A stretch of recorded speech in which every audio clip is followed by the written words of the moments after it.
Aló, buenos días. Hola, Néstor. ¿Cómo estás? Muy buenas, por aquí, muy bien, con ganas de arrancar.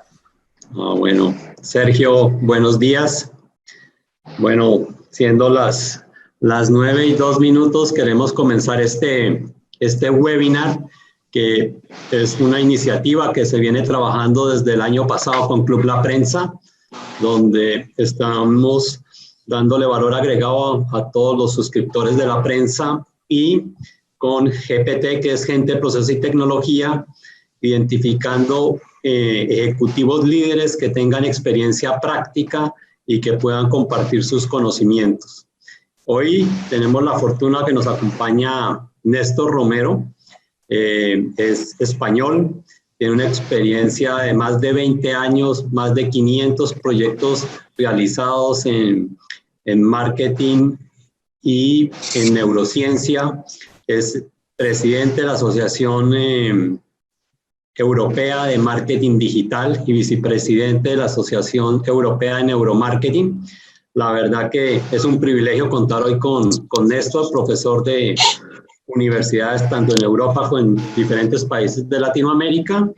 Y ayer, conversando con Néstor, me están pidiendo que si puedo volver a comenzar para que empiece el streaming en la prensa, en el Club La Prensa, para darle la bienvenida nuevamente.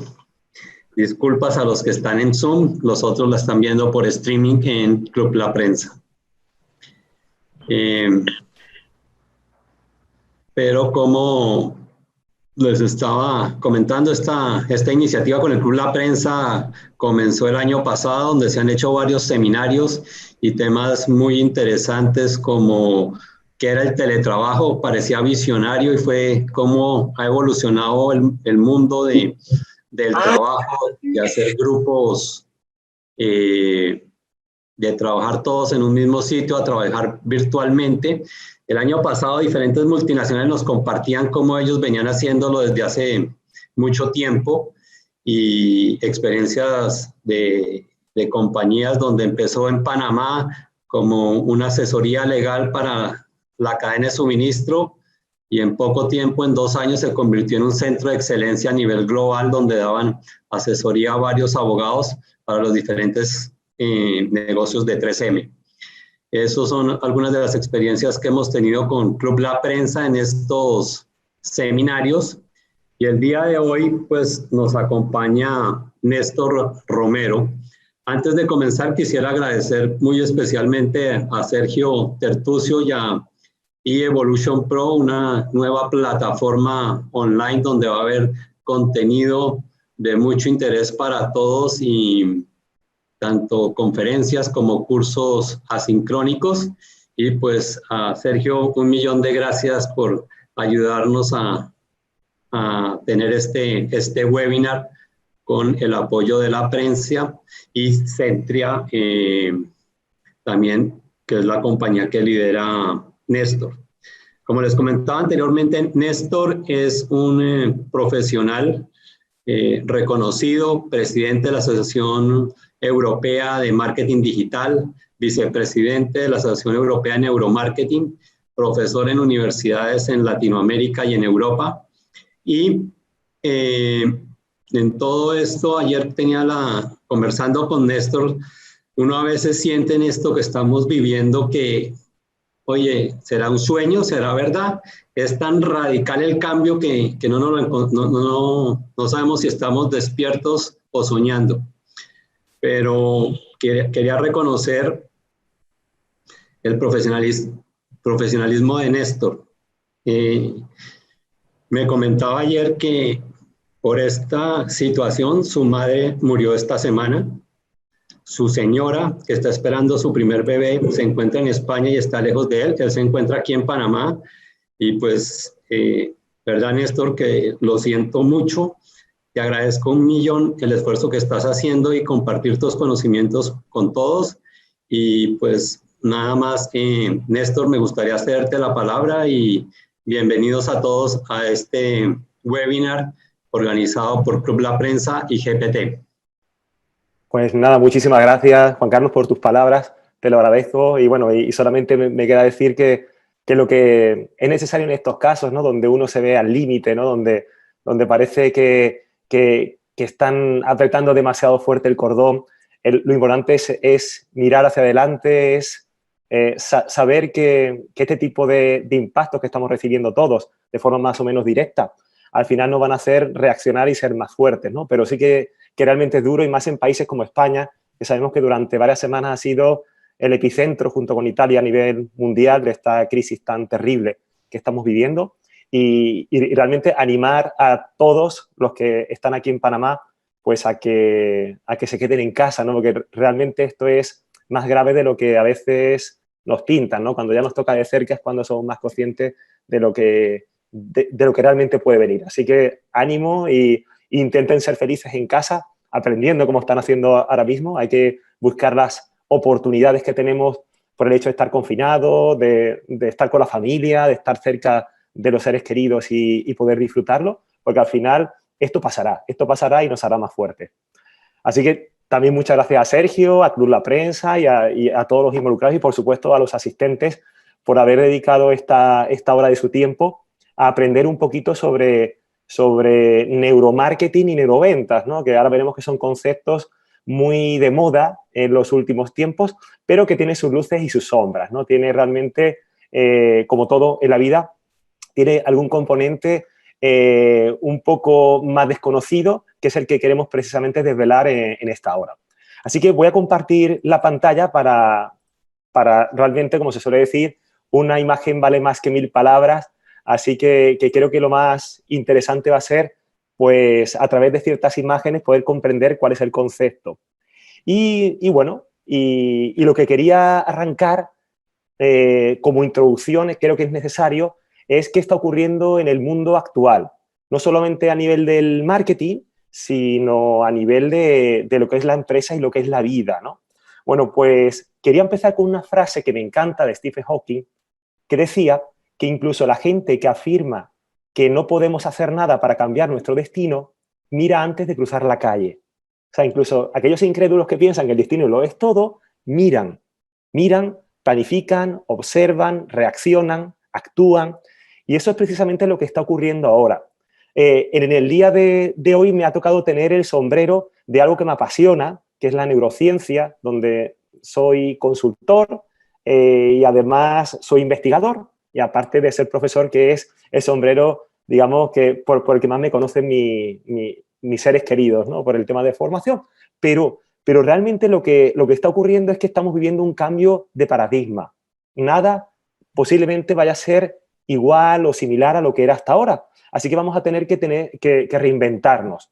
Y no solamente la neurociencia es algo muy importante porque nos permite conocer la creación más poderosa que hemos tenido en el universo conocido, que es el cerebro humano, sino que además nos va a permitir poder trabajar en otras áreas de la transformación digital. Parece que la transformación digital se ha conseguido gracias a esta pandemia tan cruel que nos está obligando a todos a reaccionar. Lo que no habían conseguido los directivos o los directores de tecnología lo están consiguiendo precisamente estos días tan nefastos a nivel sanitario, pero que están haciendo que muchas compañías, muchas empresas, muchas marcas reaccionen al cambio. Así que en la transformación digital tenemos, por ejemplo, no solamente la neurociencia aplicada, que es lo que vamos a ver en la mañana de hoy, sino tenemos que pensar en todo el tema de robotización, todos los temas vinculados con marketing digital e e-commerce, todos los temas vinculados con tecnologías aplicadas a CRMs, RPs, a poder trabajar, digamos, creando con el Big Data y el Small Data, crear un universo de conocimiento, de datos, que es el petróleo del siglo XXI. Y al final, la neurociencia nos ayuda a ello, es decir, es una parte más de todos aquellos cambios que han llegado para quedarse y en los que todavía estamos un poco en pañales. Básicamente venimos haciendo ventas o haciendo marketing como lo hacíamos hace 5 años, 10 años o 20 años. Y nos damos cuenta de que el consumidor ahora mismo, por tener un cerebro y el cerebro más avanzado de todos los conocidos en el universo, pues sencillamente nos va a poner la cosa un poquito más complicada. Así que para ir adelantando ya un poco qué impacta todo esto en el marketing, pues me gustaría comentar que tenemos muchísimos estudios que avalan de que cada vez menos, por ejemplo, los comerciales en televisión, los anuncios en redes o en publicidad exterior, cada día son menos eficientes y cada día cumplen menos con las expectativas de los clientes. O sea, que estamos viviendo un universo de infoxicación donde la forma tradicional de disparar como marca, es decir, nuestros impactos publicitarios los disparamos como fuego a discreción, todo esto ha pasado a la historia. Ya no podemos ser indiscriminados enviando nuestro mensaje, sino que vender a las masas, que ha sido algo tan habitual y sigue, por desgracia, siendo algo tan habitual, se está acabando. Cada día tenemos que ser más concretos a la hora de segmentar, hipersegmentar e incluso ahora estamos trabajando con el concepto de nanosegmentar. La nanosegmentación nos permite llegar a núcleos muy concretos de personas que están teniendo un cierto comportamiento. Y otro fenómeno que estamos viviendo, aparte de la infoxicación y de que no podemos disparar a discreción, pues es básicamente que tenemos menos amor a las grandes marcas. Cada día confiamos más en el poder del usuario, las redes sociales, que es quien ha cogido el testigo. Ahora mismo el usuario es quien manda en las redes y nos estamos dando cuenta de que las grandes marcas cada día impactan menos en el corazón del usuario. Y sabemos que si una marca nos falla, podemos automáticamente saltar a otras marcas. Por eso tenemos estudios como el de Havas en Latinoamérica, donde básicamente nos daría lo mismo, un tercio a 3/4 partes de la población de Latinoamérica, nos daría lo mismo que las grandes marcas desaparecieran al día siguiente. ¿Por qué? Porque tenemos directamente opciones para suplir esa falta, ¿no? Así que, como teníamos en el año 2008 con la pasada crisis, ahora parece que estamos en puertas de sufrir, no sabemos si una conversión, un trance, una crisis, todavía no se le ha puesto nombre, pero en aquella crisis del 2008, que es la más reciente, ya nos dimos cuenta de que tener un buen producto no era garantía de éxito. No solamente teníamos que ser santos, esta función. Parecerlo. Así que también estamos abriendo un poco más el abanico también al área de... ¿Podrían poner en silencio el audio? Perdón. Perfecto, genial. Bueno, entonces, ¿qué nos queda como marca? ¿Qué nos queda por favor, Néstor, un segundo. Sí.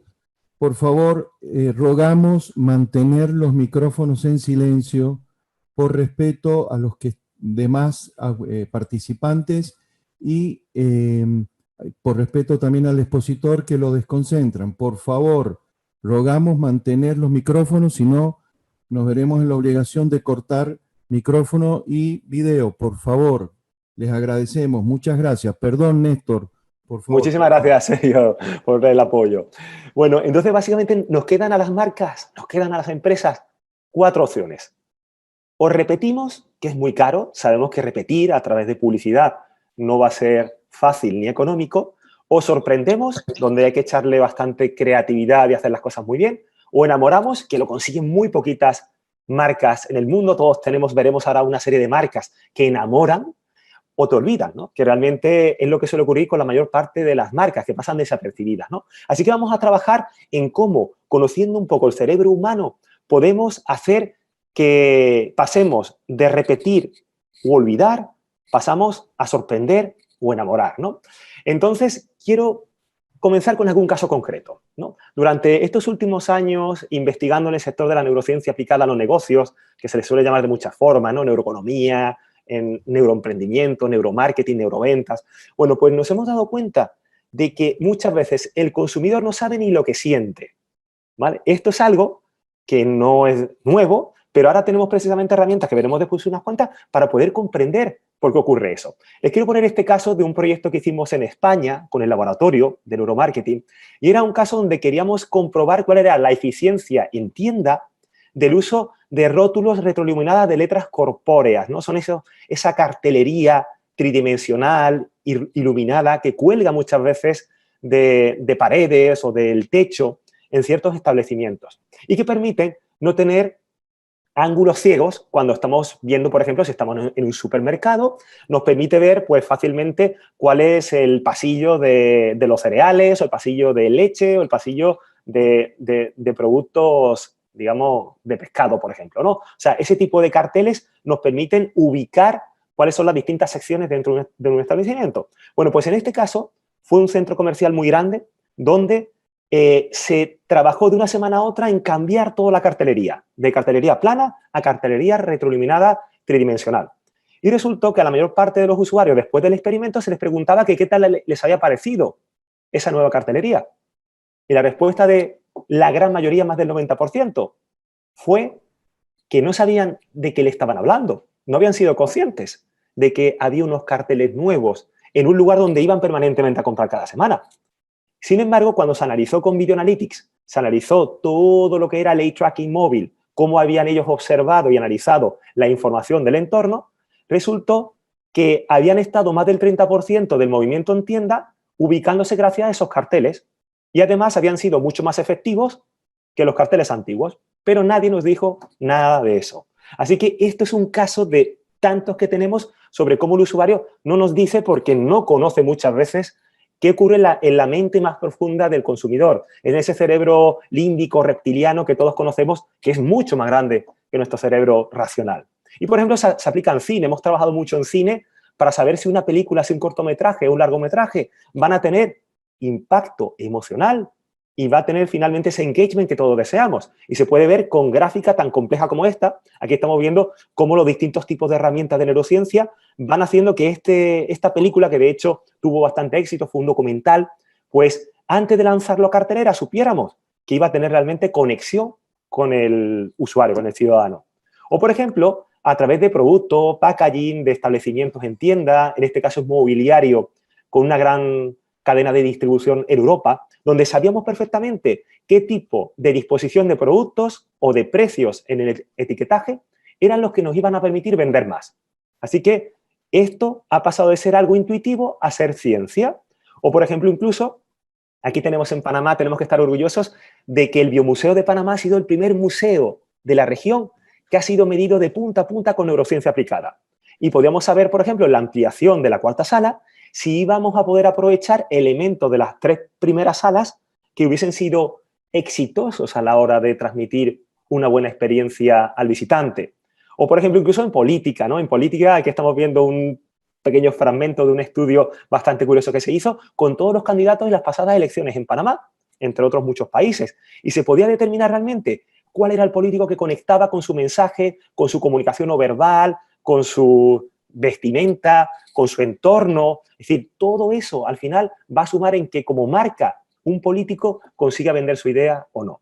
Así que esto es una serie de casos concretos sobre la gran cantidad de aplicaciones que puede tener el estudio del cerebro, de la neurociencia en el ser humano. Y bueno, y ya para arrancar en qué es el neuromarketing, después nos iremos un poco a neuroventas, pues el neuromarketing básicamente lo que trata es de conocer cuál va a ser la conducta del consumidor ante cualquier impacto, de manera que recuerde mejor esos impactos.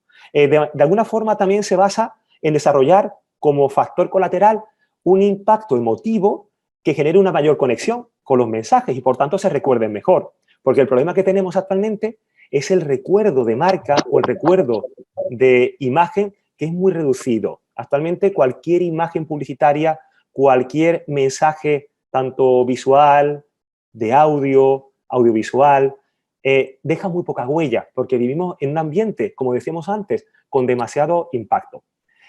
También quiero decir que el neuromarketing no es manipulación. Es decir, el neuromarketing básicamente se basa en aprovechar lo que hacemos en marketing, pero trabajando con una mente que no conocíamos, que es la mente más inconsciente. Es decir, lo que pretende el marketing no es engañar al usuario. Eso no sería ético, eso no sería moral.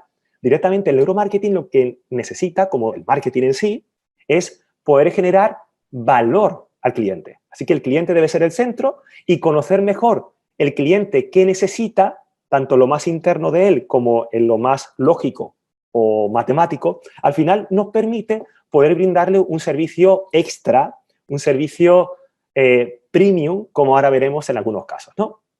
Así que al final nos ocurre como en el 11S. El 11S básicamente fue un acontecimiento que nos marcó a todos. Fueron unas horas bastante duras en la humanidad, porque atacaron al corazón financiero, a un lugar que básicamente parecía imbatible en nuestro planeta. Y nos acordamos prácticamente de todos, casi todos los adultos nos acordamos de qué estábamos haciendo justo en ese momento. Yo me acuerdo incluso de qué plato de comida, qué menú estaba comiendo justo a las 2 de la tarde cuando el telediario interrumpió la emisión para informarnos de que algo raro había ocurrido en las Torres Gemelas. Bueno, pues yo me acuerdo de eso, de qué estaba comiendo hace 20 años y sin embargo no me acuerdo de lo que comí hace 3 días. Es decir, ese recuerdo obedece a ese factor irracional que nos va dejando enormes marcas. Y sabemos que nuestro hipocampo, donde tenemos el centro de la memoria, entre otros muchos puntos que se están demostrando en nuestro cerebro, obedece mucho a la emoción para poder recordar. Así que o trabajamos las emociones o difícilmente van a recordarnos los clientes. Y quiero ahora ya introducirme en cierto tipo de conceptos que se están demostrando en neurociencia, como el tema precisamente de las emociones, ¿no? Y amar es una de las emociones más intensas que podemos vivir. Todos los tipos de amor, sabemos que hay muchos tipos de amor, y hay una frase que me encanta que es: ámame sin preguntas, que yo te amaré sin respuestas. Y volvemos a llegar a lo mismo. El usuario no nos dice lo que siente. Este fue un caso que se desarrolló aquí en Panamá, que también fue pionero a nivel político en la institución pública, con el Tribunal Electoral para validar los mensajes antes de la era electoral que vivimos el año pasado. Y se quería saber por parte del Tribunal Electoral, este estudio se hizo en la universidad, en Quality Leadership University, y lo que tratamos era a través de alumnos y miembros del staff, conocer el impacto de las distintas campañas que se lanzaban en televisión o en redes. Y resultó que eran una serie de vídeos, eran bocetos, vídeos bastante interesantes, donde medíamos, como en este caso, a través de distintos site trackers, ¿vale? Como ese que tenemos en la pantalla, reconocimiento facial, tenemos este equipo que es el GSR, de emisión galvánica en la piel, tenemos electroencefalógrafos o neurosensores, que aquí en este caso yo tenía en la cabeza, ¿no? Sobre el cabello. Bueno, pues todo eso al final nos daba una serie de información para determinar si cada uno de los fotogramas del vídeo realmente originaban impacto emocional o no. Es decir, si la gente iba a recordar, después de haber visto el vídeo, iba a recordar el mensaje que queríamos transmitir. El mensaje era básicamente: haz tu parte, haz patria y vota, porque es tu obligación, ¿no? Bueno, y sobre todo para los más jóvenes. Bueno, pues aquí estamos viendo, he velado un poco los ojos de este compañero. Resulta que casi todas las personas, cuando veían este vídeo concretamente, tenían un nivel de felicidad con reconocimiento facial muy alto, y el nivel de angustia, miedo, tristeza, ansiedad, pues eran bajitos, como era normal. El vídeo era un vídeo muy familiar, muy emotivo, y como es de pensar, bueno, pues era bastante positivo. Pero, sin embargo, hubo una serie de personas que ante un cierto fragmento de ese vídeo originaban, como estamos viendo en pantalla, un nivel de felicidad muy bajo y un nivel de sorpresa, angustia, miedo y tristeza muy alto. O sea, muy por encima de la media. Resultó que esas 7 personas tenían algo extraño, habían vivido justo en ese fotograma o en ese fragmento del vídeo, habían vivido algo extraño. Resultó que ese fragmento era siempre el mismo y era uno donde una profesora escribía sobre un tablero en el colegio, escribía la palabra patria. Y resultó que esas 7 personas eran personas que vivían en Panamá, pero eran de origen venezolano. Así que el recuerdo del concepto patria por parte de venezolanos a la hora de ver ese vídeo originaba un impacto muy negativo que dejaba una huella que ni ellos mismos eran conscientes. De hecho, esas 7 personas, cuando se les consultó, comentaron que el vídeo les había encantado. Así que esto que está ocurriendo con un caso muy concreto y muy curioso, es un caso que me encanta exponer porque me marcó bastante, ocurre mucho. ¿Y qué se ha podido deducir de cómo vender y cómo hacer marketing? Bueno, pues humanizar. Hay algo, por más que yo soy un apasionado de la robótica y un apasionado de la inteligencia artificial, sin embargo, hay cosas que son del hombre. Hay cosas que son del ser humano y que no pueden cambiar. Así que nos estamos dando cuenta de que las marcas que se vinculan con personas son marcas que llegan mucho más profundamente a dejar huella, esa huella emocional que sabemos que tenemos que dejar. Y este es un caso concreto, este fue un experimento que hicimos con varios diseñadores de moda reconocidos en Europa. En este caso, esta imagen es de Belén Rueda, una de las más famosas actrices en España, y Benjamin Freeman, ¿no? Que es un famoso modisto. que, bueno, queríamos medir si realmente era más interesante ciertas líneas de diseño, exponerlas a través de modelos convencionales o exponerlo a través de modelos no convencionales que sonrían. Porque como todos sabemos, una de las grandes normas universales del mundo de la moda es que no debemos sonreír cuando el modelo o la modelo están exponiendo el accesorio, el vestuario, el calzado, porque si no le quitamos peso, le quitamos el peso a la prenda. Eso sería algo así como queremos usar modelos inertes para hacer que la ropa esté viva, ¿no? Ese es el concepto que ha tenido siempre la marca. Cuando estuvimos midiendo, se midió con cientos de personas en Europa, resultó que se rompió ese paradigma, un paradigma que se rompió con ciencia, con neurociencia. Porque, aunque sí que es verdad que cuando la persona sonríe, o es una persona conocida sonriendo, el polo de atención se basa fundamentalmente en la sonrisa y en la mirada, pero aunque tengamos menos tiempo visualizando la ropa, al final recordamos mucho más la ropa aunque estemos mirándola menos tiempo. Así que, como no se mida a través de este tipo de herramientas tan profundas, realmente estaríamos todavía pensando que tenemos que usar modelos que parecen sacadas de ultratumba, modelos que son totalmente inexpresivos, ¿no?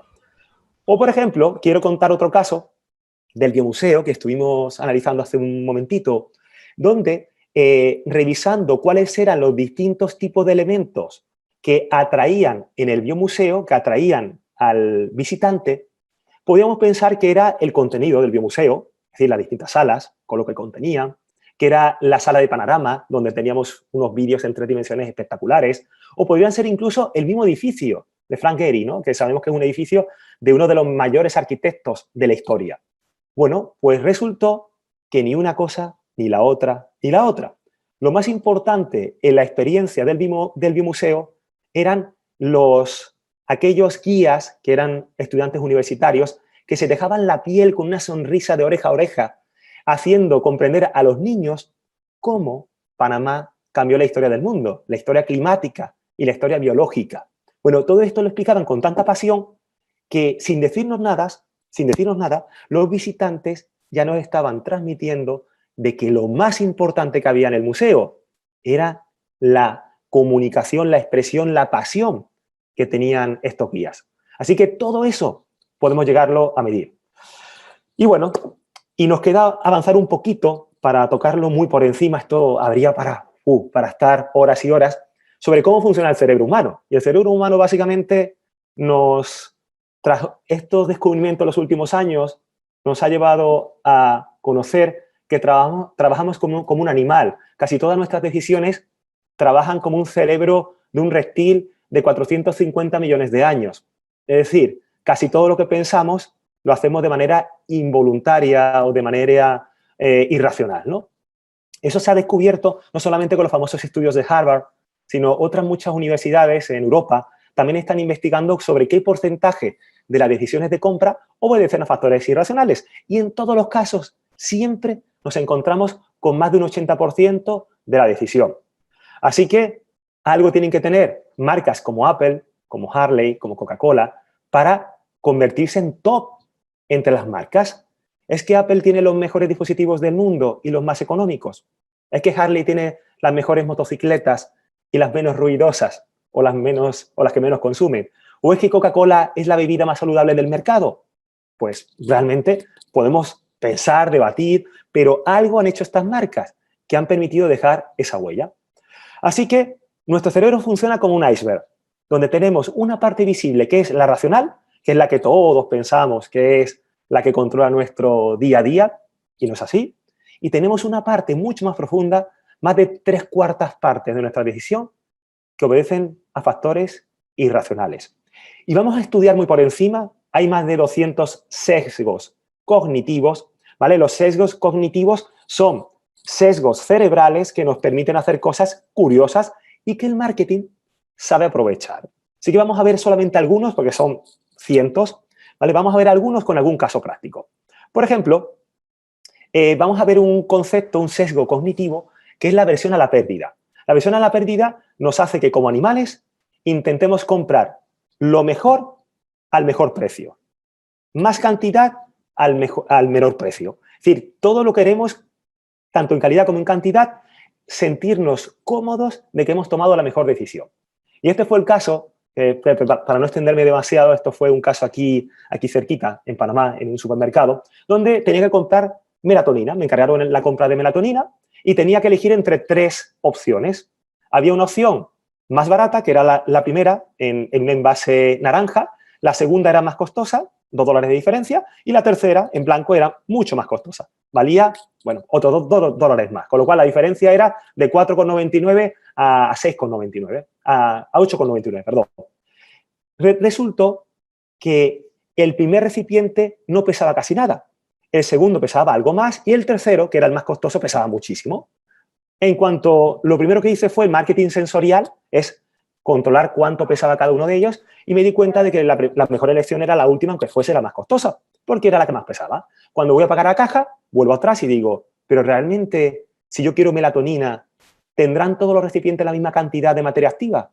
Me volví y resultó que el naranja, que era el que menos costaba, la mitad que el blanco, tenía el triple de cantidad de melatonina que el tercero. Es decir, yo había actuado como un animal. Y menos mal que como me dedico a esto, pues muchas veces quiero ponerme a mí mismo en duda y experimentar, ¿no? Pero esto nos ocurre todos los días. Por ejemplo, hay otro concepto, otro error neuroestratégico que tenemos, que es la motivación oculta, que es que cuando vemos algo que tiene un valor más elevado, un coste más elevado, pensamos que es mejor. Este fue un estudio que se realizó en la Universidad de Bonn con Plasman y su equipo, donde se identificaba que un cierto grupo de personas a las que se le brindaba una serie de tipos distintos de vino, si la botella de vino, que siempre se cambiaba de forma aleatoria el precio, tenía un precio mayor, preferían los vinos más caros a los vinos más baratos. Y conforme se iban creando nuevos grupos experimentales, ocurría siempre lo mismo. E incluso usando catadores de vinos reales, ¿no? Que se dejaban guiar mucho por el precio. Así que cuidado, porque tenemos muchas motivaciones ocultas. Y también, por ejemplo, este fue un caso que estuvimos trabajando con distintos tipos de venta de productos tecnológicos. Fundamentalmente eran pantallas, eran televisores, tanto pantallas para computadoras como televisores.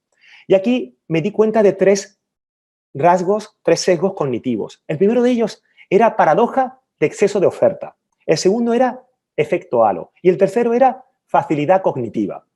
¿En qué trabajan estos 3 conceptos? Brevemente.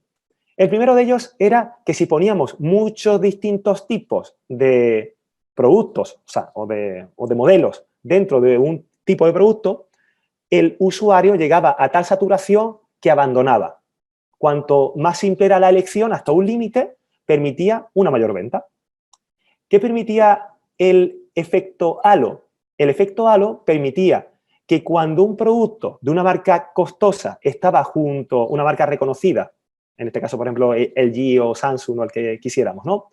Cuando lo comparábamos con un producto marca blanca mucho más barato, pero con, digamos, con capacidades similares, resulta que el hecho de tener el anclaje de un producto más costoso de marca reconocida hacía que comprásemos mucho más la marca blanca. Esta tienda, de hecho, tuvo un error y retiró todos los productos de marcas reconocidas porque no lo vendían apenas, porque ellos trabajaban en clases populares, trabajaban en barriadas, en zonas de la ciudad con nivel adquisitivo menor. Retiraron lo que no vendían, que era fundamentalmente Samsung, lo retiraron para quedarse con la marca blanca. Y cuando retiraron el anclaje de la marca reconocida, vendían menos de la marca blanca, porque no teníamos un elemento de comparación. Y eso nos permite finalmente una facilidad cognitiva, que nos permitía en todo lo que eran digamos, las etiquetas de características técnicas de cada televisor, teníamos que colocar la mínima cantidad de datos posibles y que fuesen todos comparativos de unos con respecto a otros. Es decir, tenemos que ser muy claros y no abrumar al usuario con una lista interminable de características técnicas, porque si no, el usuario se nos iba. Otro error neuroestratégico y sesgo cognitivo que tenemos es el efecto contagio. Cuando estamos disfrutando de algo o estamos observando algún producto o servicio que tiene algún elemento, digamos, de repulsión, va a ser que a nivel no consciente rechacemos ese producto, aunque el producto sea muy bueno. Por ejemplo, nos ocurre en los supermercados. La cercanía con vísceras, bolsas de basura, alimentos de perros, pañales, hace que vendamos mucho menos, ¿vale? Eso es algo que se ha estudiado bastante. O la cercanía a productos que olfativamente transmiten repulsión, como los pescados y las carnes. O, por ejemplo, lo atractivo del olor a pan. Esto lo estuvimos trabajando con una gran cadena de franquicias de panaderías en España, donde, como por ley no permitían tener ya hornos industriales dentro de la ciudad, pues el traer el pan de fuera y que no oliese a horno en la panadería mermó las ventas. Lo que tuvimos que hacer es utilizar atomizadores y nebulizadores para que ese olor a pan recién hecho incrementase el volumen de ventas. Así que estamos viendo cómo todo esto se puede llegar a conseguir. Y quiero ya arrancar con un detalle que es fundamental, que es el poder de los detalles, ¿vale? No hay mayor detalle en marketing y en ventas que el valor de los detalles. Y aquí quiero comparar, por ejemplo, la experiencia Disney, ¿no? De la que tanto se habla, ¿no? Como en un pantano en medio de la península de Florida, donde básicamente no había nada, solamente mosquitos, han creado la mejor experiencia del mundo, superando incluso la experiencia que tienen regiones como Europa, que son las cunas de la cultura, donde tenemos tanto patrimonio histórico, y sin embargo, Disney ha conseguido superar en experiencia a cualquier ciudad patrimonio de la humanidad de Europa. ¿Por qué? Porque cuidan los detalles. Y lo cuidan, y en este caso quiero contar un caso que me ocurrió hace unos meses en Colombia, en un lugar que me pareció de los más bonitos que he visto en mi vida. He viajado mucho y el Peñol de Guatapé, en Colombia, básicamente para mí fue algo fascinante. Era un peñón, era una roca gigante que se podía subir por una escalera interminable de miles de peldaños y poder disfrutar de unas zonas de un lago impresionante. O sea, algo de lo más bonito que he visto nunca. Pero, a pesar de que ellos tienen un patrimonio increíble y Disney no tenía eso, no contaba con una base como contaba Colombia en este caso, pero los detalles no se cuidaban. Por ejemplo, a pesar de tener un escenario único en el mundo, los accesos eran como esto, faltaban todos los detalles. Esto no se parece en nada a Disney. Unas colas interminables, mucho desorden, cables por todos lados, todo a medio acabar. Por ejemplo, todas las escaleras estaban sin enfoscar, sin ningún tipo de recubrimiento en las paredes, todos los cables, los tubos por todos lados. Aquí estamos viendo cómo incluso las papeleras de basura, como son precarias, realmente no es algo interesante, mucha basura. Estamos viendo la señalética, el bajando, fíjense cómo avisan al turista cómo tiene que bajar por unas escaleras y subir por otras. Es decir, todo era una falta permanente de detalles.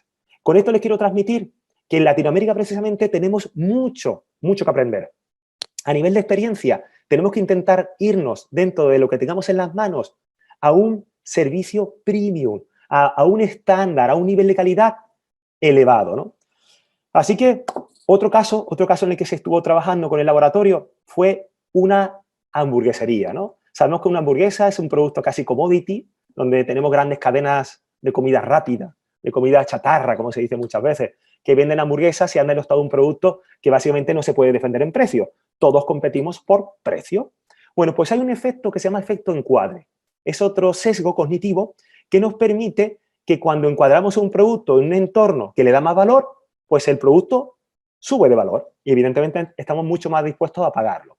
Por ejemplo, vender hamburguesas a 25 euros, o sea, más de 25 dólares, casi 30, podrán comentarme que quizás no es demasiado fácil, ¿verdad?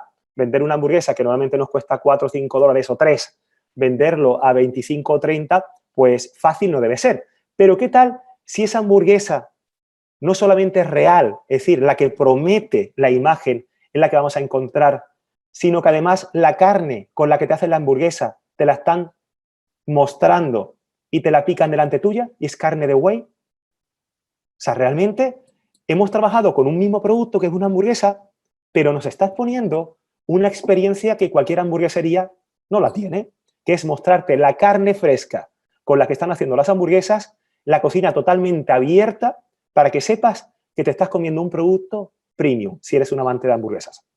Así que al final, toda la vida es así. En el marketing tenemos que intentar llegar a esa experiencia. Y ya por último, quiero poner otra experiencia de detalles para hacer sentir especial al cliente. Era un hotel en la Costa del Sol, en España, un hotel de 5 estrellas, que tenían una zona VIP, eran unas villas de lujo, donde solamente una noche tenía un coste de más de 10.000 dólares, para más o menos, dependía un poco de la temporada, pero háganse la idea de unos 10.000 dólares, que eso es algo solamente asumible por ciertos bolsillos. Bueno, resultó que la mayor parte del año esas villas estaban vacías, a pesar de que este hotel estaba cerca de la mezquita del rey Fahd de Arabia Saudí. Entonces, la mayor parte de los ciudadanos que se alojaban en esas villas, que tenían su mayordomo, un servicio especial, eran ciudadanos de origen árabe. ¿Qué ocurrió? Que pensamos, si eso eran la mayor parte de nuestros clientes, ¿cómo hacer especial a ese cliente? Bueno, pues trabajamos con el efecto Ben Franklin o Benjamin Franklin, porque Benjamin Franklin, que sabemos que es uno de los padres de Estados Unidos, ¿no? De la democracia en Estados Unidos, pues él trabajaba mucho con el tema de los detalles, ¿no? De cómo hacer sentir especial incluso a su oponente, para conseguir convertirlo como aliado, ¿no? Pues Benjamin Franklin nos dejó algo fantástico que se puede aplicar hoy día. Por ejemplo, en estas villas de lujo se hicieron 4 acciones. La primera de ellas era colocar una brújula de cartón para señalarle al huésped, señalarle dónde se encontraba la Meca. Estamos hablando de hace unos años. Es decir, una brújula de cartón tiene un coste ridículo. En segundo lugar, lo que hicimos fue colocar una alfombra para la oración, especial para ellos. En tercer lugar, colocamos un nuevo gancho en el baño con una toalla especial que estuviese protegida con plástico para las abluciones, o sea, para el lavado antes de la oración. Y en último lugar, le indicamos que teníamos un Corán, un libro del Corán, lo teníamos en el cajón de su mesita de noche, pero no encima para que ningún cristiano del servicio de limpieza tuviese que tocar el libro, porque para ellos es un libro sagrado, como es lógico, como para otros la Biblia. Así que con esos 4 detalles que impactaron en menos de 20 dólares por habitación, conseguimos que muchos de estos ciudadanos multimillonarios se sintiesen como en su casa. De hecho, lo reconocían en recepción, muchos de ellos nos prescribían, conseguimos incrementar el volumen de reservas y además ellos decían que en ningún hotel europeo se habían sentido tan bien como se habían sentido en este caso. Así que los detalles son fundamentales. Tenemos que intentar enamorar a nuestro cliente. Y sobre todo también otro sesgo es el de la metáfora y lo extraño. Este es el caso de una agencia inmobiliaria en Panamá, de las más reconocidas, donde estuvimos trabajando una serie de, digamos, de conceptos vinculados con los extraterrestres, con el mundo en el espacio y el sector inmobiliario. Y diremos, ¿qué tiene que ver el mundo de los extraterrestres con el mundo inmobiliario, ¿no? Pues, por ejemplo, con problemas como este. Llevamos a la exposición de tu propiedad a otro planeta o vendemos su propiedad a la velocidad de la luz. Eran, por ejemplo, conceptos dentro de los copy. ¿Qué permitió esto? Permitió, por ejemplo, que el CTR, o sea, el número de clics con respecto a cada impresión en Facebook o en Instagram, se incrementase, con lo cual el coste por adquisición y el coste por conversión se disminuía radicalmente. Al igual que medimos con neuromarketing, tenemos que aprender a medir mucho a través, por ejemplo, de marketing digital. Así que al final, creando esas metáforas, como en este caso, estamos llegando mucho más lejos. O, por ejemplo, cuando estamos hablando de diseño web, ahora que todos queremos tener nuestra web para vender en este escenario donde no podemos vender físicamente, pues resulta que trabajar con 3 columnas, ya se ha demostrado a través de Video Analytics, con 3 columnas es mejor que vender con 4 con 2, ya que nuestro cerebro reptiliano, nuestro cerebro primitivo, trabaja con números impares. Los números impares son naturales y los números pares son artificiales, son demasiado ordenados. Así que preferimos siempre los números más naturales que los artificiales. 3 columnas funciona mejor que 4 o que 2. O, por ejemplo, las apariencias, el efecto apariencia. Esto es un efecto que he trabajado mucho en España a través del packaging con ciertas campañas publicitarias. En este caso era un aceite de oliva virgen extra, el verde esmeralda, donde simplemente colocando el aceite en un packaging que imita a un buen perfume francés, usando incluso piedras de Swarovski, usando una caja con tul como si fuese un perfume, incrementaba el precio del producto de esta fábrica de aceite. Lo incrementaba no 2, ni 3, ni 4, ni 5 veces. Lo incrementó 20 veces. Pasamos básicamente de tener un coste de $3 a tener un coste de $180. Es decir, solo el packaging ya hace que tu producto llegue a otro nivel. También en otro caso, con una bodega de vino, estuvimos trabajando, creando, por ejemplo, el packaging con colores vinculados con botellas que tuviesen algún tipo de efecto especial. En este caso, brillaban en la oscuridad, tenían un efecto fosforescente. Y eso al final estaba consiguiendo que nuestro producto tuviese un valor mucho más elevado. Así que, vuelvo a repetir, no solamente hay que ser santo, sino parecerlo. Y hablando de la tecnología en neuromarketing, para ir ya concretando qué podemos hacer a nivel de neuro, bueno, pues tenemos muchas herramientas. La resonancia magnética funcional nos ha ayudado a comprender el cerebro internamente. Lo que pasa es que es difícil trabajar en un hospital, y más actualmente, trabajar en un hospital en un túnel de resonancia magnética viendo la proyección de una hamburguesa o escuchando un anuncio en televisión. Realmente no es el entorno habitual de compra. Con lo cual, la resonancia magnética se está dejando para estudios experimentales profundos. Y para todo lo que es más mercadológico, estamos empleando fundamentalmente los eye trackers móvil, que son unas gafas con una serie de cámaras y lentes de infrarrojo que nos permiten saber dónde se fija el usuario. En este caso, por ejemplo, para packaging, incluso para cualquier contenido impreso en revistas, para el mundo de la moda, para el tema de pricing. También podemos trabajar con el eye tracking fijo, que es el que estamos viendo en la pantalla, que nos permite saber lo que la gente está observando dentro de una web, dentro de un PDF, dentro de un e-commerce, dentro de una película. Tenemos también, por ejemplo, la posibilidad de ver en la web cuáles son los mapas de calor, que ahora veremos, o incluso trabajar con microexpresiones faciales. Se suele decir que la cara es el espejo del alma, así que cuanto más expresemos en nuestra cara las emociones que estamos viviendo, más fácil va a ser reconocer si nos gratifica cierto impacto o no nos gratifica. O incluso con los neurosensores podemos saber a nivel del córtex, aquí no estamos trabajando en zonas profundas, sino en zonas del neocórtex, podemos trabajar en el nivel de engagement, frustración, meditación, atención a largo y corto plazo. Es decir, nos va a dar pistas de algo que ni siquiera el usuario es consciente, y es de cómo nos sentimos internamente a nivel cerebral cuando estamos viendo cualquier tipo de anuncio en televisión, por ejemplo, ¿no?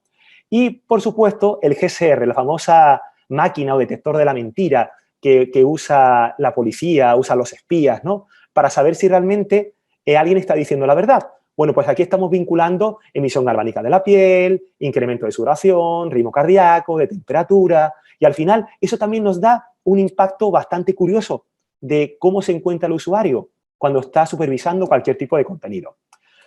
Casos reales, ¿vale? Porque ya no me queda mucho tiempo. Casos reales de neuromarketing para poder vender más. Bueno, pues aunque ahora sabemos que no podemos beber demasiado alcohol, pero este fue un experimento que se hizo en la universidad con cerveza Balboa para saber si un arte para Instagram tenía realmente un impacto positivo, si iba a tener un retorno por parte del usuario positivo a la hora del recuerdo de marca.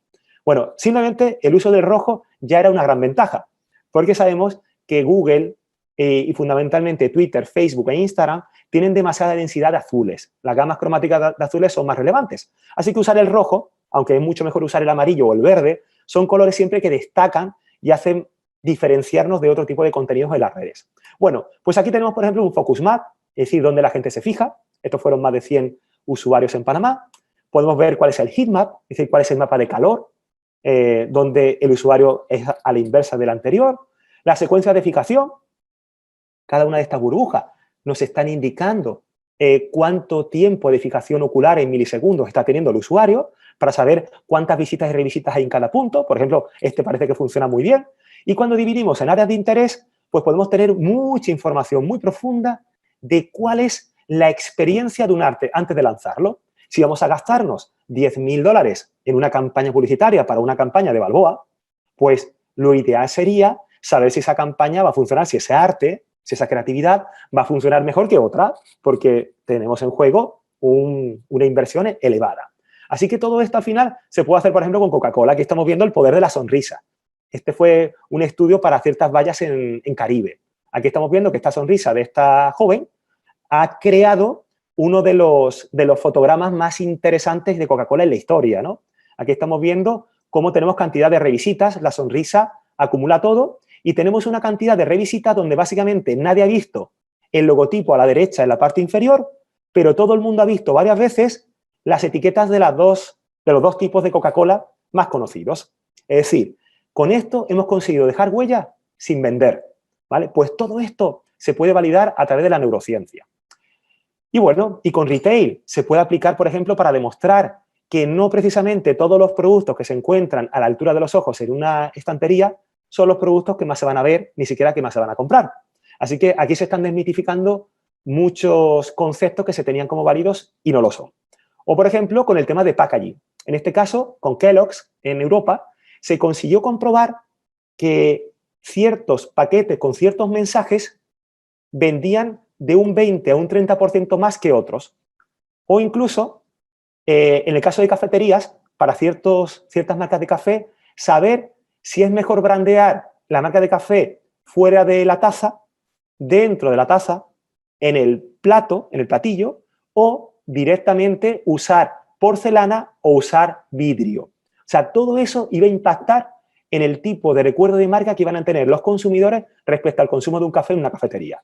Hasta ese punto podemos llegar a medir esos detalles. O incluso, ahora que todos hablamos del teletrabajo, hablando de neuroarquitectura, ¿no? De cómo con la arquitectura podemos crear entornos mucho más favorables y poder vender mucho más. O incluso, cómo la calidad esperada frente a la percibida nos permite llegar mucho más lejos a la hora de poder vender. Este fue un caso de una marca inmobiliaria que tenía, para unas casas que eran de un nivel adquisitivo medio a medio abajo, tenían una oficina de ventas tan elegante y tan bien decorada que hacía que el usuario ni siquiera llegase a entrar, porque ya presuponía que las casas, a pesar de que no estaban en un lugar muy elitista, iban a ser muy costosas. Es decir, dar demasiada calidad aparente al usuario en algunas ocasiones incluso puede originar un rechazo por parte del consumidor. Así que todo esto al final son una serie de errores cognitivos que quería transmitir y que van a impactar muchísimo. Como ya no me queda mucho tiempo y antes de que me regañe, porque ya me quedan unos minutos, me gustaría irme al final de la presentación porque algunos slides no me van a dar tiempo, ¿vale? Para comentar algunos conceptos concretos, ¿no? Y es el tema a la hora de vender de la oferta perfecta. La oferta perfecta tiene que ser, si compras un melón te regalamos otro. Es la oferta que llevamos usando en los mercados más de 10.000 años. O sea, esa oferta que es simple, que cumple con todos los errores cognitivos que vimos anteriormente, es la que tenemos que trabajar. Por ejemplo, este tipo de oferta precaria no debemos usarla nunca. Y por desgracia, esto lo vemos todos los días en nuestro entorno. Antes 479 y ahora tienes un 17% de descuento. No hagamos pensar al usuario. El usuario quiere mensajes emocionales simples y que le hagan sentirse inteligente, porque si no, originamos un gran rechazo, ¿no? Utilizar mucho la escasez, solo hasta, solo cuando hagas tal cosa, solo para tal tipo de usuarios, todo eso al final vende mucho más. Y por supuesto, un cliente descontento es una bendición. Ojalá todos los clientes nos digan abiertamente lo que les gusta y no les gusta de nosotros. Somos feos y estamos encantados de que nos lo digan. Así que, bueno, para acabar, dos frases. Una de ellas, que me encanta, dice que los detalles son como el diente que falta en una sonrisa. Es solo una pequeña parte de ella, pero influye dramáticamente en la imagen que estamos transmitiendo. Fíjense en esta sonrisa. Solo un diente cambia radicalmente la imagen que tenemos de una persona.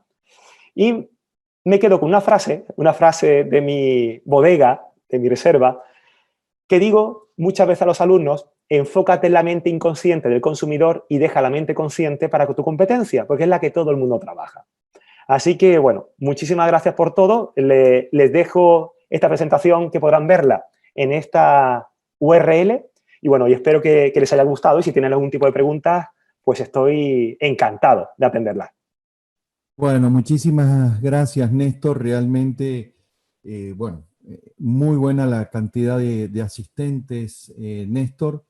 Tenemos más de 50 asistentes en sala y cerca de 180 por YouTube, por el canal de YouTube. Así que felicitaciones, Néstor. Y ya nos han empezado a realizar preguntas. Les rogamos, por favor, que todos los que tengan alguna pregunta para Néstor vayan escribiéndola en el chat. Y por lo visto te vamos a demorar unos minutos más, Néstor. Perfecto. Por favor. Todo un placer. Bueno, Néstor, Carmen Cáceres pregunta. Ahora que los consumidores están en casa, ¿cómo se puede aplicar el neuromarketing? ¿Y crees que la industria, ciencia, se verá afectada en la nueva era del distanciamiento social y teletrabajo? ¿Está bien, Néstor? Me encanta. Qué buena pregunta. Muchas gracias, Carmen. Sí, sí. Así que si quieres contestar. Fantástico. Me encanta, Carmen. Enhorabuena por tu pregunta. La verdad que toca todos los puntos sensibles que estamos viendo actualmente. Actualmente no estamos realizando ningún estudio de investigación propiamente dicho, sino estamos haciendo estudios internos porque ni en España ni en Panamá tenemos acceso a hacer estudios poblacionales abiertos, ¿no? Evidentemente, no tenemos incluso ni grupo control para hacerlo. Pero sí que estamos detectando, de una forma íntima, estamos detectando que aquellos mensajes más humanos son los que más está demandando la población. Vivimos en un momento donde estamos sufriendo, todos estamos sufriendo directa o indirectamente. Estamos sufriendo porque pensamos que podemos perder el empleo, estamos sufriendo porque estamos trabajando desde casa y no sabemos cómo trabajar o cómo enseñar si somos profesores desde casa. Estamos viviendo un momento donde si somos empresarios se nos ha hundido el mercado y no podemos vender. Y estamos viviendo un momento donde no sabemos qué va a ocurrir de aquí a un mes o de aquí a un día. Entonces, esa incertidumbre al final está haciendo que los mensajes con emoción estén siendo grandes aliados para las marcas. Y algunas marcas, no solamente grandes, sino medianas o pequeñas, están usando esos mensajes humanos donde ni siquiera estamos vendiendo nada directamente. Entonces, todo lo que sea venta directa, aquellos que puedan hacerlo, que son afortunados, que puedan hacer e-commerce, pues están encontrándose, por otro lado, que los costes por clic para el e-commerce se están disparando. El consumo se ha bajado, la competencia en campañas se ha disparado, con lo cual la presión publicitaria es mayor. O sea, nos encontramos que de forma orgánica la parte humana vende más, estamos llegando a empatizar mucho con la población más que antes, porque todo el mundo está enfocado ahora mismo en las redes sociales, webinars, en contenidos digitales y demás. Y por otro lado, la parte de campañas, que es una parte para aquel que no haya tenido un cierto, digamos, mercado ya cautivo, tienen que ganárselo en estos días. El problema que vamos a tener es que los costes por clic se nos están disparando. Se nos están disparando en educación, se nos están disparando en temas de electrónica, se nos está disparando en temas, sobre todo, de alimentación, textil, incluso algo. Pero en el sector, por ejemplo, del turismo, ha caído prácticamente en picado, prácticamente a cero. O sea que tenemos sectores y sectores. ¿Qué va a ocurrir? Bueno, pues realmente nadie puede saberlo, nadie puede adelantarlo, pero creemos que el consumidor pre y post-COVID va a ser diferente. Vamos a tener ese distanciamiento social del que hablabas, Carmen, va a influirnos de forma muy importante a la hora de vender a partir de ahora. Con lo cual ahora mismo estamos reinventándonos, estamos aprendiendo. En solamente un mes, para que te hagas una idea, he podido comprender que ciertos de mis servicios han caído en un pozo, básicamente casi han desaparecido, y otros muchos han aflorado y los estoy descubriendo. O sea que básicamente ahora tenemos un momento para, de alguna forma, ser creativos, ¿no? Para comprender, observar mucho y ser creativo, pero sobre todo ser rápido. Yo creo que la diferencia entre el antes y el después va a ser que vamos a tener muchos más clientes en casa, el teletrabajo ya ha llegado para quedarse, como ha ocurrido en ciertos países nórdicos o en Norteamérica, y además que el usuario va a tener durante 1 o 2 años un sentimiento de frustración, de miedo, de pavor al futuro y va a consumir menos, con lo cual va a ser más difícil vender que hasta ahora. Así que eso es lo que te podría comentar. Perfecto, muchísimas gracias, Néstor. Stephanie Escudero, ¿cómo se trasladan todas estas técnicas a un producto intangible, Néstor? Específicamente, si puede ser, un ejemplo con un vehículo financiero, con un tema de esa naturaleza. ¿Está comprendida la pregunta, Néstor? Fantástico, me encanta, sí, sí, muy buena. Bueno, Stephanie, muchas gracias por tu pregunta. Te lo voy a contestar con un ejemplo real, ¿no? Del sector financiero. Trabajando con bancos, la verdad y con financieras, he aprendido mucho. Uno de los sectores que tiene unos costes por adquisición más elevados, seguros, el sector asegurador y financiero son sectores difíciles, ¿no? Te comento un caso, además, un caso de la región, un caso que estuvimos probando distintos tipos de anuncios publicitarios en redes para un producto financiero que era una hipoteca.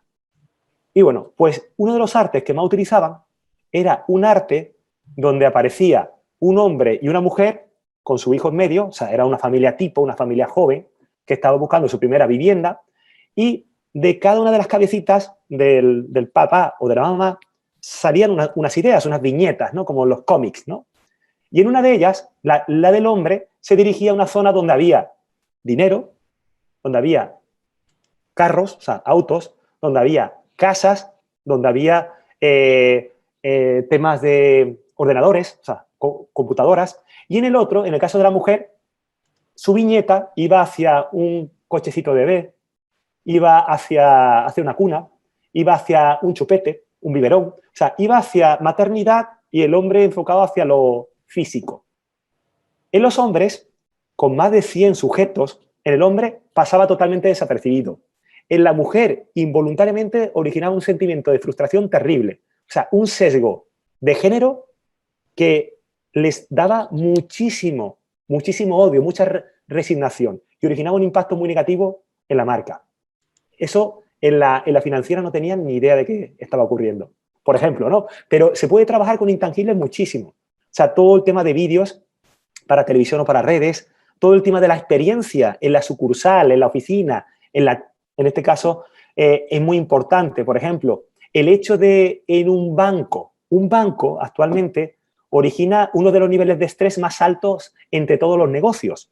El hecho de colocar en un banco, y hemos trabajado con varias marcas, tanto en Europa como en Latinoamérica, trabajar en un banco donde simplemente cuando lleguemos tengamos en marketing olfativo un olor peculiar que suavice esa tensión al dinero. O sea, el olor al dinero nos estresa demasiado. Sencillamente colocando una zona, un centro de frutas o un centro de jugos, de café, gratuito al cliente, lo relaja. Simplemente dejando una zona de juegos para niños, para que mientras que el papá o la mamá están haciendo sus trámites bancarios, estén los niños jugando. Ese tipo de detalles que, por desgracia, no se suele ver, hacen que la experiencia de tu entidad financiera vaya a otro nivel. Bueno, muchas gracias, Néstor, y te comento que tenemos muchas preguntas, además de que ya te están felicitando. Muchas gracias. Te están agradeciendo especialmente. David Mulgrave dice que ante el impacto mundial que estamos viviendo, los gustos y preferencias van cambiando más en los últimos 30 días que en los últimos 30 años. ¿Qué enfoque en el neuromarketing podemos maximizar en los consumidores bajo ese entorno, ¿no? Claro, muy buena pregunta, muchas gracias. Realmente los cambios van a ser brutales. Y de hecho, actualmente no tenemos a nivel público, ni siquiera por experiencia propia, como decía, ningún caso real de cómo estamos impactando porque no se puede medir. O sea, actualmente como dependemos de ciertas herramientas y tenemos que trabajar in situ en el lugar de la experiencia de compra o de decisión, pues no podemos adelantarte. Pero sí que, pensando un poco en voz alta, con lo poquito que hemos hecho in situ, de forma precaria, parece ser que la neurociencia nos va a ayudar a comprender mucho mejor el consumidor, que el consumidor debe ser, ahora mismo, el cliente debe ser el centro. Pero trabajando también parece que lo importante a partir de ahora va a ser trabajar no solamente con el cliente externo, sino también con el cliente interno. El cliente interno actualmente sufre de mucho estrés.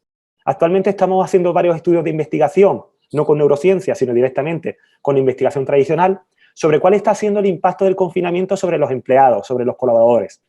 Y resulta que hay cosas buenas y cosas malas. Por ejemplo, el hecho de que el usuario, de que la persona esté compartiendo espacio con sus familiares, le está haciendo más feliz. El hecho de que duerma más horas al día, sobre todo en Panamá, nos está haciendo más felices y más productivos. decir, hay cosas buenas que estamos descubriendo del teletrabajo, pero, sin embargo, hay cosas que las empresas tienen que hacer. Las empresas pueden usar la neurociencia para vender más, para comprender al cliente interno. Tengo muchos casos que podría explicar sobre cómo se mejora la percepción de la marca interna, del cliente interno, que es nuestro embajador cada día. Pero el neuromarketing o la neurociencia es solo una parte de la transformación digital. O sea, tenemos que trabajar. Hoy día es necesario que todas las empresas tengan un CRM para la gestión con sus clientes, para dar un servicio personalizado a nuestros clientes. Es necesario robotizar procesos que son procesos manuales que no son automáticos y son procesos repetitivos, porque no hay nada más frustrante para un ser humano que hacer todos los días de su vida lo mismo durante 50 años. Así que tenemos que intentar aprender a que el ser humano tiene que aportar creatividad, tiene que aportar empatía, conocer al cliente, su cara más humana, que eso las máquinas por ahora no pueden hacerlo. Entonces yo creo que tenemos que transformarnos, trabajar en e-commerce. O sea, el neuromarketing nos ayuda mucho a tener cierto tipo de consejos a la hora de hacer un e-commerce efectivo. Amazon dedica mucho en hacer neurociencia aplicada, porque sabe que ellos viven de la parte virtual. Y así con todo, tenemos que transformarnos, tenemos que cambiar el mindset antiguo y pensar que ya nada volverá a ser lo de antes. Muchos empresarios, por desgracia, están noqueados. Todos estamos en el ring, acaban de darnos un golpe y estamos todos levantándonos ahora mismo. Algunos están diciendo, están surgiendo oportunidades, todo está cambiando. Y otros están diciendo, quiero aguantar hasta que esto pase. Y esto no va a pasar. Esto va a cambiar. Así que tenemos que adaptarnos a esos cambios. Perfecto, Néstor. Stephanie Escudero te consulta que en términos de experiencia de cliente debemos considerar altamente las técnicas de neurociencia, sobre todo si hablamos de llegar a potenciar la conexión emocional más que la racional. Si es así, o sea, si es cierto eso. Totalmente. La parte emocional deja huella y la parte racional rara vez la deja. O sea, que realmente se ha demostrado que esa parte emocional de conexión con el cliente es aquella que nos permite que nuestro impacto publicitario llegue mucho más lejos, a mucho menor coste. De hecho, hasta la viralización de publicidad, de cualquier tipo de vídeo en YouTube, de cualquier tipo de contenido en una red social, cualquiera, es mucho más proclive a realizarse cuando tenemos algo de emocional que cuando no lo tenemos. Es decir, lo emocional vende, tanto de forma orgánica como incluso a través de campañas dirigidas. Pero eso también impacta en el cliente interno. Es decir, ahora llevamos unos cuantos meses, antes del coronavirus inclusive, que el educar a nuestros colaboradores en inteligencia emocional es fundamental porque necesitamos trabajar la parte emocional que tanto influye en nuestras vidas. Y al final, cliente interno, cliente externo, son los que nos hacen comer como empresarios. Así que, muy importante, la parte emocional ha llegado para quedarse, a pesar de que se consideraba una habilidad blanda hasta hace unos años y casi no se le daba importancia. Ahora nos estamos dando cuenta de que incluso a nivel de la educación, a nivel de docencia, las Naciones Unidas y todo lo que son distintos organismos internacionales están insistiendo con que es importante que nuestros entornos educativos trabajen la parte emocional de nuestros niños, porque al final es lo que permite que un niño triunfe en la vida o sea un desgraciado. Perfecto, Néstor. Luis Artur dice que cuando te referiste al concepto de que precio alto, mejor percepción. ¿Está claro, Néstor, esa parte que hablaste? Si bajo esta primicia podemos decir que la colocación de un precio, un producto o un servicio debe ir más allá de una fórmula contable. Entonces, si en tu opinión, ¿cómo uno puede ver con más claridad esto de manejar el margen de esta manera y no solo desde el punto de vista contable? Claro. Luis, muchas gracias por tu pregunta. Sí, es una respuesta al tema de pricing. Es un área muy robusta dentro de lo que es el marketing, ¿no? Que sin ser ciencia, realmente el tema del pricing es un mundo. Lo que nos ocurre con el pricing es que con algunos productos, en este caso con los vinos, sí que se demostró que había un error neuroestratégico y era que pensamos que un vino es mejor simplemente por el hecho de que sea más costoso. En las cartas de vino de los restaurantes se usa muchísimo ese concepto, ¿no? Siempre el precio es el bueno, el feo y el malo, como en la película, ¿no? Pero tenemos que tener en cuenta que no vale para todos los productos. Son productos donde realmente hay un gran valor añadido. Por ejemplo, en el caso de ciertos productos tecnológicos, donde se conoce mucho mejor cuál es el alcance de cada producto, el incrementar el precio, pues nos va a suponer una diferencia significativa en la respuesta por parte del consumidor. Es decir, eso es algo que ocurre como error, pero no ocurre en todos los productos.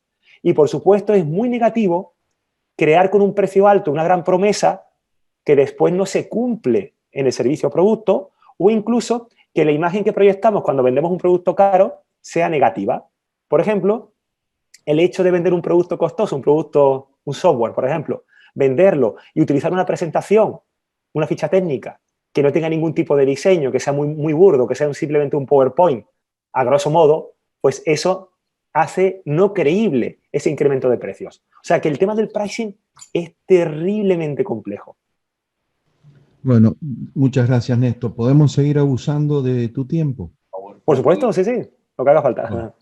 Bueno, hay dos preguntas muy importantes que tienen, creo, mucha relación. Las hacen Ana Funk y Víctor Samaniego, que te dice, hola, profe. Así que tienes un buen alumno acá dentro de tu audiencia.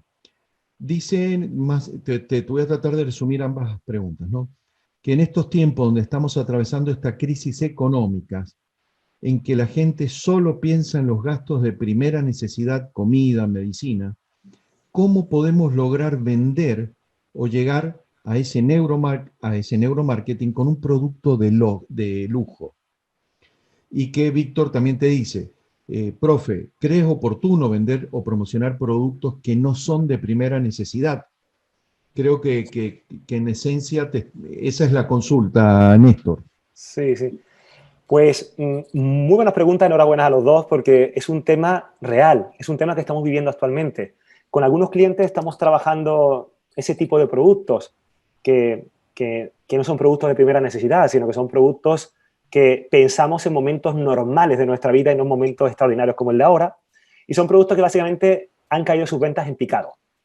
Ese tipo de productos realmente ahora va a ser difícil forzar a la población, ya que la población ahora mismo está en un estado de pánico, de shock, está digiriendo lo que está ocurriendo y va a ser muy complicado incrementar las ventas. En muchos casos, como me decía ayer un cliente, ahora mismo están vendiendo un 30% de lo que vendían hace unos meses. Y eso que han estado durante varios meses preparándose, haciendo buenas estrategias de inbound marketing. Pero dice, si no hubiésemos estado preparados, no venderíamos un 30%, venderíamos un 0%. O sea, que ellos lo ven como algo positivo. Gracias al haber estado preparados, estamos capeando un poquito mejor esta crisis, ¿no?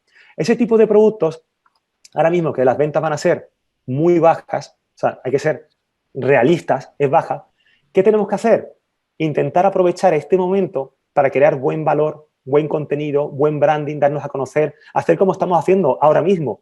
Si estamos con un producto de belleza, de lujo, estamos con un producto textil, de lujo, estamos con un producto de automoción, de lujo, crear, por ejemplo, webinars, crear infografías, crear contenidos donde enamoremos a nuestro potencial cliente para que una vez que pase este tsunami, porque ahora parece que el tsunami está ya llegando, nos está impactando a todos, cuando pase este tsunami estemos robustecidos para poder actuar.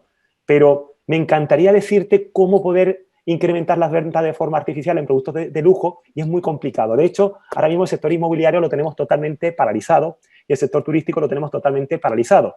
Sea de lujo o sea de alcance masivo. Lo tenemos totalmente bloqueado. Y hay que ser conscientes de que mientras no pase estas semanas próximas, no podremos vender nada. Pero sí hay que aprovechar cada minuto de lo que tenemos en casa para pensar, crear una nueva estrategia, reinventarnos. Ahora mismo el concepto es reinvención. Tenemos que ser creativos, tenemos que observar y hacer las cosas mejor a futuro.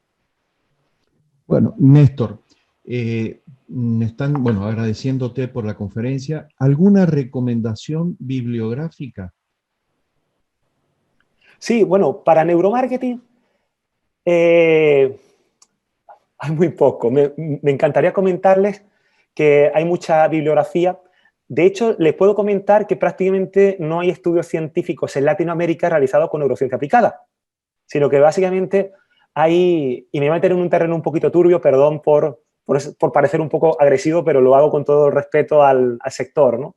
Y es que es un sector que se oye mucho, donde hay mucho gurú o falso gurú que habla del neuromarketing o de las neuroventas, pero que básicamente no se hace nada, no se investiga realmente. Es decir, tener un buen libro, el que recomiendo, el único que tiene solidez científica, se llama Biology, o sea, como biología, pero de comprar, Biology, ¿no? Es un libro fantástico de varios autores, de varios investigadores, que tiene su base científica. Es un poco antiguo, se ha quedado un poquito obsoleto porque trabajaban con resonancia magnética funcional, pero es el único libro que recomiendo real. El resto de libros lo que hacen es que tropicalizan verbalmente experiencias del norte de Estados Unidos, o sea, de Norteamérica, de Europa, tropicalizan un poco el concepto y lo intentan aplicar, pero le vuelvo a transmitir, no podemos caer en ese tipo de errores. Si algo funciona con un público objetivo en Estados Unidos, en Nueva York, no tiene por qué funcionar en Ciudad de Panamá. De hecho, les comento que con algunos estudios que se han hecho aquí con ciertas marcas en Panamá, el usuario de ciertas áreas de la ciudad se comporta de forma diferente. Por ejemplo, en supermercados.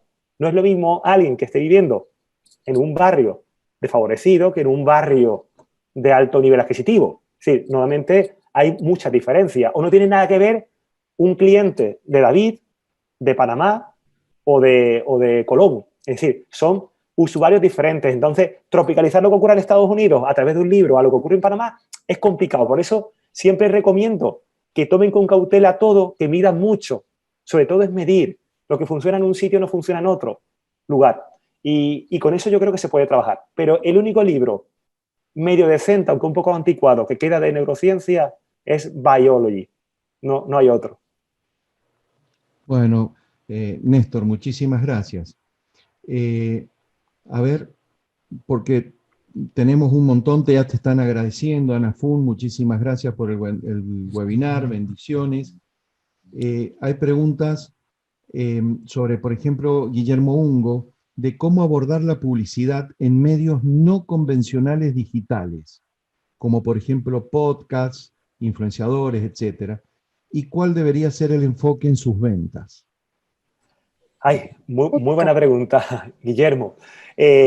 Bueno, te quería comentar con respecto al tema de influenciadores, que sobre todo aconsejo tanto a los influenciadores como a las marcas que tengan mucho cuidado a la hora de casarse, unos y otros, porque al final es una relación casi de amor, ¿no? Porque el influenciador tiene que ser un abanderado, tiene que ser un embajador real y creíble de la marca. La mayor parte, por lo que observo, ¿no? Y por lo poquito que hemos medido con neurociencia en este área, que hemos medido poquito, ¿no? En Panamá, pero sí en España. Lo poquito que hemos medido es que existe una desconexión, como una desconfianza terrible entre lo que muchos influenciadores venden como algo bueno cuando abanderan una marca y lo que realmente aportan. Es decir, a nivel económico hay que valorar si un influenciador... Sí. ¿Perdón? Ay, Natalie, creo que la ha dejado. Micrófonos, por favor. Sí, por favor, Natalie, los micrófonos. Ahí. Entonces, ¿qué ocurre?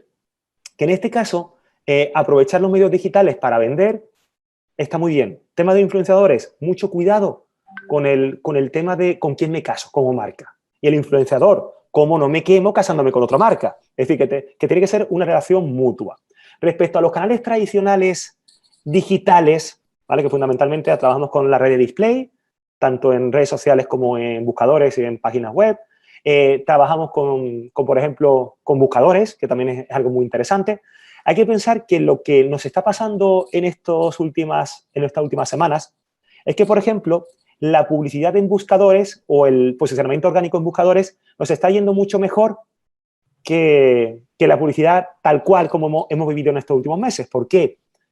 Porque ha resultado que el usuario ahora está buscando cosas que no buscaba hace un mes. Por ejemplo, en temas de hacer actividad física en casa, cualquier tipo de artículo vinculado con la actividad física, pues realmente ahora están sufriendo un boom, están sufriendo un momento de oro.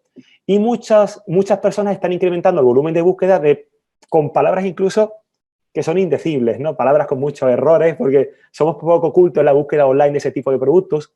Y al final, los buscadores nos están yendo muy bien, las redes sociales nos van muy bien, pero cuidado con campañas publicitarias, porque han incrementado el coste por clic y ahora nos encontramos con que la parte orgánica es muy interesante, pero existe mucha presión. No sé si se dan cuenta que existe muchísimas compañías que han dejado libre su software, que están haciendo formación online, que están aportando valor con parte freemium que antes no tenían. O sea, todas las marcas, como no venden, casi, están intentando venderse en redes sociales ofreciendo valor para hacer ruido. O sea, ahora mismo estamos viviendo una época de conexión con el cliente, una época de branding, no tanto una época de venta. Bueno, perfecto, Néstor. Bueno, ya en función de la hora, Néstor, vamos a cerrar. Nos están comentando que hay muchas preguntas en YouTube, estamos revisando bien ahí. Ismael Barría te agradece mucho por aportar tus conocimientos en este momento en donde los empresarios están viendo cómo reinventarse. Él está en la industria de en la construcción y en la parte de servicios eléctricos y bueno, se ha visto bastante afectado. Claro. Así que bueno, una última pregunta, Néstor. Dice, una buena estrategia para venta de productos como frutas, legumbres, si con más inbound marketing captaría. Sí, claro. En el caso de frutas y verduras, justo me ha dado muy buenos recuerdos porque uno de los primeros proyectos que trabajé con inbound marketing en España, en el año 2009-2010, fue con frutas ecológicas, ¿no? A domicilio, que era un grupo de hortelanos, de personas de campo que entregaban a domicilio cajas de frutas y verduras. Y el inbound marketing funciona muy bien. Por ejemplo, en el caso de frutas y verduras a domicilio, pues el hecho de captar un lead vinculado, por ejemplo, con una descarga de un PDF, un artículo o un vídeo donde digas, ¿quieres saber cuáles son las frutas más importantes para vivir en estos momentos de confinamiento? ¿Quieres saber cuáles son las frutas o las verduras que provocan un mejor efecto en tu piel, en tu salud, en tus hijos, en personas mayores que ahora son las más afectadas por el coronavirus? Es decir, todo eso al final, esa información extra nos permite captar leads, un lead que al final, ese lead bien trabajado con ciertos flujos de trabajo, nos va a permitir vender y convertir ese cliente ese potencial cliente en un cliente, que es lo que queremos, ¿no? Pero también es cierto que tenemos otra fase dentro del inbound, que es la fase, por ejemplo, de prescripción. Por ejemplo, a un cliente actual le podemos invitar a decirle, si nos prescribes y uno de tus amigos compra una caja de frutas a domicilio, tu próxima caja de frutas te la vamos a dar gratis. O algo así, ¿no? O sea, utilizar estrategias que intenten también hacer fidelización hacia el cliente y sobre todo remarketing, reselling, upselling, cross-selling. Al final, todas las palabras estas que tan bien hace Amazon, ¿no? Que nos permiten conectar con el cliente y sacarle el máximo jugo de su comunidad, de sus contactos, al final están funcionando muy bien. El inbound marketing para vender frutas y verduras puede ser algo fantástico. Bueno, Néstor, queremos agradecer a la gente que nos ha estado siguiendo por YouTube y que están consultando. Eugenia Crespo, Iván Estrada, Eric Lima, Argelis Monilla, Karen Andreina, Díaz Heredia, Ismael Cruz, Nancy Brito, Manoj Chatlani, Amanda Constanti, Héctor Barahona, Diana Hache, que te saludan, Chris Prochaus, Alcides del Rosario. ¿Qué posibilidades hay de que puedas brindar tus redes sociales o tu blog? O me están preguntando de manera tal de, se han quedado con muchas preguntas, con muchas inquietudes, cómo poder ubicarte en redes sociales, correo electrónico o, bueno, tú si tienes sitio web o blog, por favor, Néstor. Totalmente. Pues me pueden contactar a través de las redes sociales, es muy sencillo. Es mi nombre, Néstor Romero Ramos, ¿vale? En todas. Desde YouTube, a Facebook, Instagram, Twitter, LinkedIn, ¿vale? En todas, Néstor Romero Ramos. Y en el caso de de las redes sociales de la empresa, pues también están mis compañeros que pueden ayudar, ¿no? En este caso es Decentria Group, ¿vale? Son las redes sociales en todas las, o sea, son las cuentas en todas las redes sociales. Tanto en Néstor Romero Ramos como en Decentria Group, como el en inglés Centria Group, de grupo, ahí pueden contactarnos. Bueno, Néstor, no sé si Juan Carlos Uribe estás. A ver si está disponible Juan Carlos.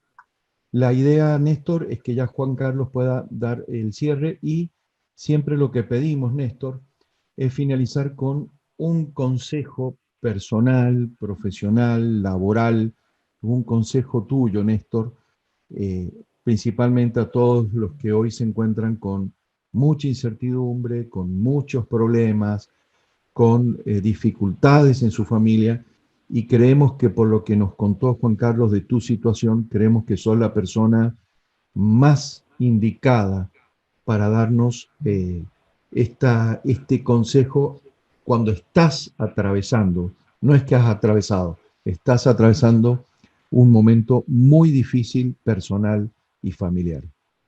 Sí, bueno, pues recomendaría, muchísimas gracias por esa pregunta tan íntima, ¿no? Pero realmente recomiendo que nunca dejen de levantarse. O sea, durante toda la vida vamos a tener continuamente caídas. Eso es algo normal desde que somos pequeñitos, de que somos niños, no paramos de caernos. Pero la fuerza, el valor, el poder de una persona se mide por las veces que se levanta, no por las que se cae, ¿no? Y en estos momentos recomiendo que tanto a nivel personal como a nivel profesional, cáiganse si hace falta. Va a ser a veces, digamos, necesario o inevitable caerse, pero levántense con la frente muy alta. Se suele decir en estos tiempos que en vez de llorar, fabrica pañuelos para los que está llorando, ¿no? Una frase que oímos permanentemente. Así que convertiros en fabricantes de pañuelos, porque oportunidades hay muchas. A nivel personal podéis ayudar muchísimo. Actualmente estamos trabajando, por ejemplo, con un proyecto de investigación para intentar hacer a la gente más feliz en casa. Estamos trabajando con más de 1.500 personas en España, en Panamá y en Colombia para conocer cómo pueden hacerlo de mejor manera en casa para ser más felices y superar la crisis. Pues cada uno puede aportar su granito de arena, primero en sobrevivir y mejorar, aprovechar esta crisis para mejorar, y en segundo lugar para ayudar a los demás. Existen unas oportunidades de oro actualmente para ayudar a los demás. Así que me quedo con eso. Levantaros con fuerza, porque esto nos va a hacer más fuertes. Pues, Néstor, muchísimas gracias, Sergio. Realmente un ejemplo a seguir, un role model. Qué fortaleza, y muchísimas gracias por todo esto tan actualizado y que realmente ahora que tenemos tiempo nos va a permitir profundizar más, y como tú dices, es una época de grandes oportunidades. Todos estamos en la línea de salida y creo que la velocidad y la actitud es lo que va a marcar la diferencia. Nuevamente, muchísimas gracias a todos los que han participado, a Club La Prensa por el apoyo, a Centria, a Evolution Pro, y esperamos verlo en el próximo webinar. Un feliz día para todos. Muchas gracias. Bueno, muchas gracias, Néstor. Muchísimas gracias por la invitación. Que tengan todos un feliz día. Tú estás en España, Néstor, ¿no? No, estoy en Panamá.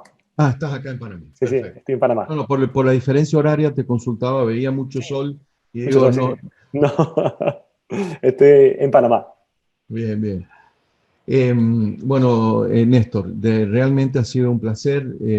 Si has podido ver las evaluaciones, no creo, pero han sido excelentes. Buena, sí.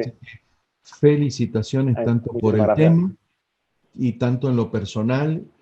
Creo que ha sido una de las más altas. Y en el chat, que también podrás ver, Néstor, están toda la gente felicitándote. Estoy viendo en YouTube en vivo en este momento.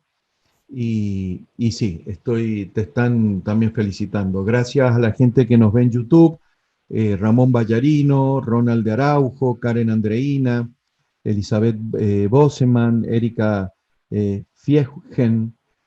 Así que les agradecemos mucho a todos los que nos han estado siguiendo por YouTube.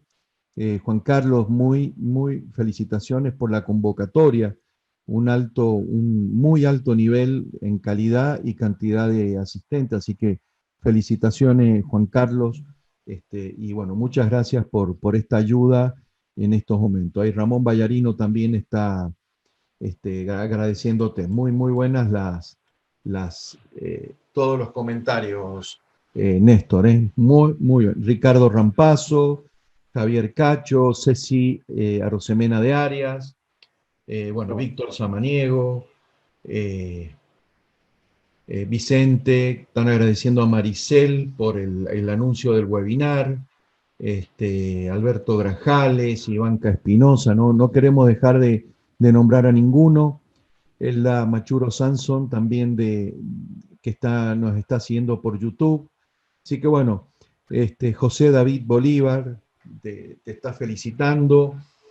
Agradecemos también estos canales de seguimiento y bueno, ojalá, Néstor, podamos tenerte pronto de vuelta. Claro. Y que tal vez sea para otro proceso, ¿no, Néstor? Que sea a lo mejor un proceso por decirlo de alguna manera, con la reconstrucción post-COVID, ¿no? Totalmente, seguro. Estaría encantado de repetir. Bueno, vamos a dar finalizado, Juan Carlos, si te parece, damos por finalizado. Sí, Sergio, muchas gracias. Muchas gracias, Néstor. Un feliz día. Igualmente, feliz día a todos.